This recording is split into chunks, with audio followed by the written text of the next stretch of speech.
नाटक प्रस्तुत करने जा रहे हैं जिसमें कि 18 साल के नीचे की उम्र की शादी नहीं होनी चाहिए। इसी कारणवश हम लोग आपके सामने नाटक प्रस्तुत कर रहे हैं। आप इतने परेशान क्यों दिख रहे हैं? परेशान तो रहूंगा ना पार्वती, आखिर एक बेटी का बाप तो ठहरा। पार्वती, अब उसके हाथ पीले करने का समय आ गया। पर हमारी गुड़िया तो अभी 9 साल की है, अभी तो उसकी उम्र पढ़ने लिखने और खेलने की है। देख पार्वती, लड़कियां पराया धन होती है, उन्हें अपने घर से जितना जल्दी विदा कर दो उतना अच्छा है। और हाँ, कल से गुड़िया की पढ़ाई लिखाई बंद। पर बापू, इसमें मेरी क्या गलती है? तेरी गलती बस इतनी है क्योंकि तुम एक लड़की हो। लड़का होती तो क्या बापूजी, मैं लड़का होती तो? ए लड़की, जवान ना चाह, नहीं तो जवान तेरे हलक से खींचकर बाहर निकाल दूंगा। पर बापू, अभी मैं पढ़ना चाहती हूँ, मेरी पढ़ाई ना रोको बापू। देख गुड़िया, तुझे पढ़ना है तो पढ़, लेकिन सारी उम्र बाप की छाती पे बोझ बन करना बैठ। पर बापू, मेरी उम्र भी पढ़ाई करने की, मैं पढ़ लिख कर डॉक्टर बनना चाहती हूँ। पढ़ाई पढ़ाई पढ़ाई, आज तो तेरी किताबों का काम करके रहूंगा। चल दे मुझे, दे। बापू, आपने मेरी किताब नहीं, मेरी किस्मत फाड़ दी। मेरी किस्मत। ये कॉपी किताब सिर्फ लड़कों के हाथ में अच्छी लगती है, लड़कियों के हाथों में तो मेहंदी अच्छी लगती है, मेहंदी। पर बापू, मैं लड़का हूँ, लड़की हूँ तो क्या हुआ? लड़का और लड़की हमारे दो आंखों के समान होती है। चुप कर गुड़िया, और यह एहसान मान कि तू अभी तक जिंदा है। अगर बचपन में ही तेरा गला दबाकर मार दिया होता तो तेरी यह बक ना सुननी पड़ती। और अब तो तू चूल्हा जलाना सीख ले, अब तेरा ब्याह होकर ही रहेगा, कल के कल। पर बापू, मुझे तो चूल्हा जलाना अच्छा नहीं लगता। अबला जी बने, तुम्हारी यही कहानी। आंचल में दूध और आंखों में है पानी। मुझे माफ करना बेटी, तेरे बाप के आगे मेरी एक नजर। इस प्रकार गुड़िया मात्र 9 वर्ष की छोटी उम्र में ही गुड़िया का विवाह रोहन दास से हो गया।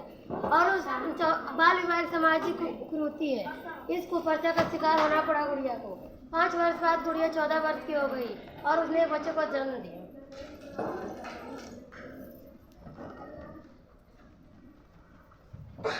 देखिए ना, इसे क्या हो गया है।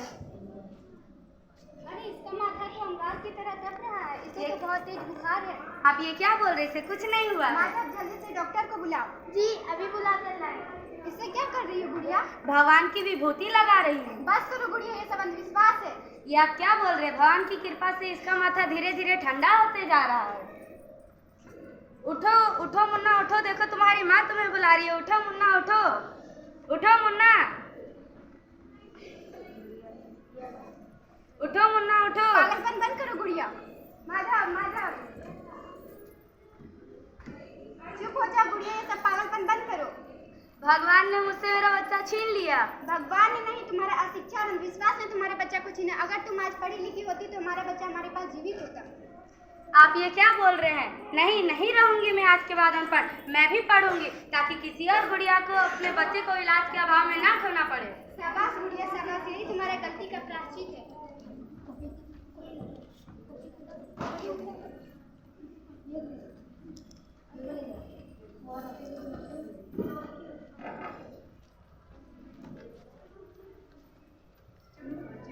गुड़िया, तुम्हारे बाकी का परिणाम आ गया। तुमने पूरे कॉलेज में प्रथम स्थान प्राप्त किया है। क्या मैंने अपने पूरे कॉलेज में प्रथम स्थान प्राप्त किया है? हाँ गुड़िया, हाँ। मैं आगे से और मन लगा के पढ़ाई करूंगी।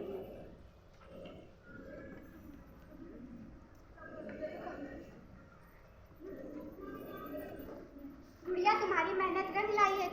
तुम्हें छात्रवृत्ति मिली है। ये लो तुम्हारे अमेरिका जाने की टिकट। क्या मुझे छात्रवृत्ति मिली है? मैं अमेरिका जाऊंगी, पर इतनी दूर की सफर मैं अकेले कैसे तय करूंगी? गुड़िया, अपने आप को इतना कमजोर क्यों समझ रही? फिर इतना पढ़ने लिखने का क्या फायदा? तुम अभी भी गवार हो। गवार नहीं, नहीं हूँ मैं गवार, मैं जा रही हूँ।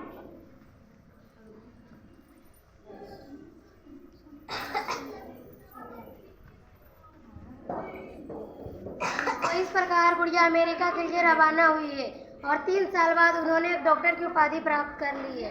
इधर गुड़िया की पिता की तबीयत बहुत खराब है। आगे देखते हैं क्या होगा। लगता है मेरे जाने का समय आ गया, अब मैं नहीं बचूंगा। ऐसा मत बोलो, अमेरिका से डिग्री लेकर कोई बड़ा सा डॉक्टर आया, एक बार हमें चलकर दिखा लेना चाहिए। हाँ भैया, क्यों नहीं, जल्दी चलना चाहिए।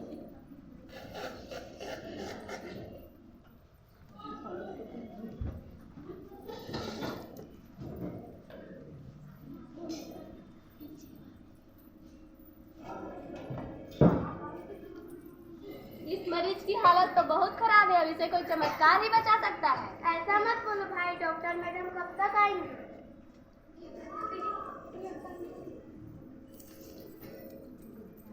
लो आ गई डॉक्टर मैडम। डॉक्टर मैडम इसे जल्दी देखिए, इस मरीज की हालत बहुत खराब है।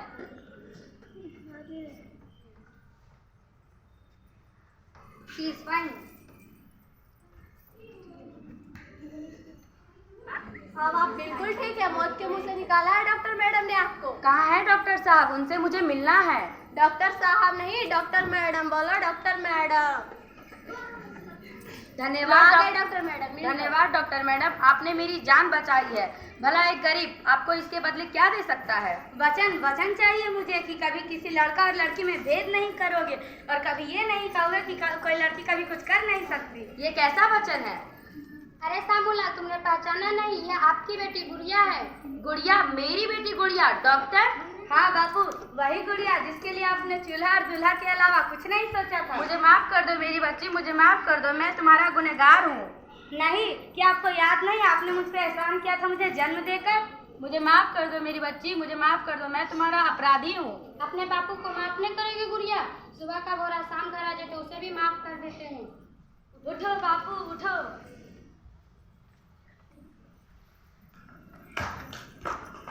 इस प्रकार गुड़िया अपनी मेहनत से न केवल भारत की पहली महिला डॉक्टर बनी, बल्कि उन लड़कियों के लिए सुनहरा रास्ता दिखा गई जो अपने जीवन में कुछ बनना चाहती है।